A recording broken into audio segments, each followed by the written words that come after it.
This week, outgoing President Obama ordered a full review into hacking aimed at influencing the election, and he wants it finished before incoming President Trump is inaugurated. This week came reports that the FBI differs with the CIA, which had blamed Russia and concluded the motive was to elect Trump. We sought some clarity from David Shedd, President Obama's former director of the Defense Intelligence Agency.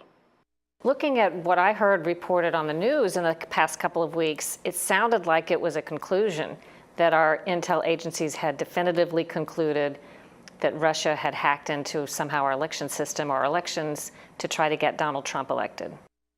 I don't know that we can say that the Director of National Intelligence, James Clapper, said that in October quite that explicitly.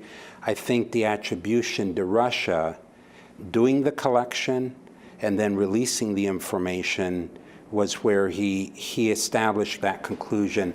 What's interesting, though, is the Director of FBI stayed silent in October in terms of the attribution to it in Russia. And I think now there is a real tension in trying to sort out what, in fact, did the intelligence or does the intelligence community know about those three areas between even the Director of National Intelligence and the Director of CIA, John Brennan, who has then said categorically that the Russians were behind the attacks. So this is about to get very interesting.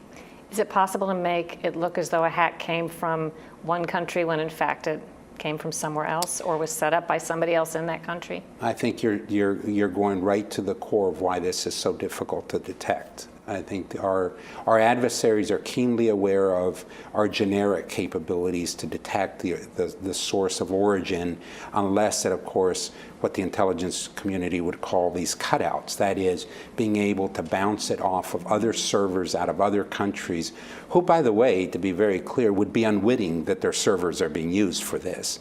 So the appearances are far less straightforward, and this is what the American people need to know. What is the public to make of what sounds like a disagreement? Maybe one agency or certain politicians very sure that Russia did this, and other agencies that we trust saying they're not so sure.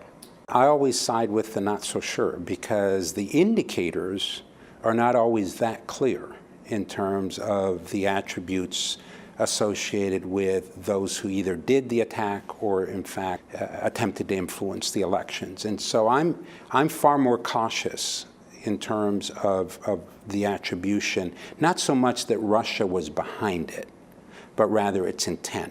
On the news this week, what do you make of Donald Trump saying he doesn't necessarily need daily intelligence briefings? Well, I find the comment just interesting from a standpoint of how does he know with so little exposure to it at this point. I would like for him to spend a little time going deeper into the intelligence that's provided and then make the judgment perhaps that it either isn't as relevant as he wishes it to be in terms of his decision making.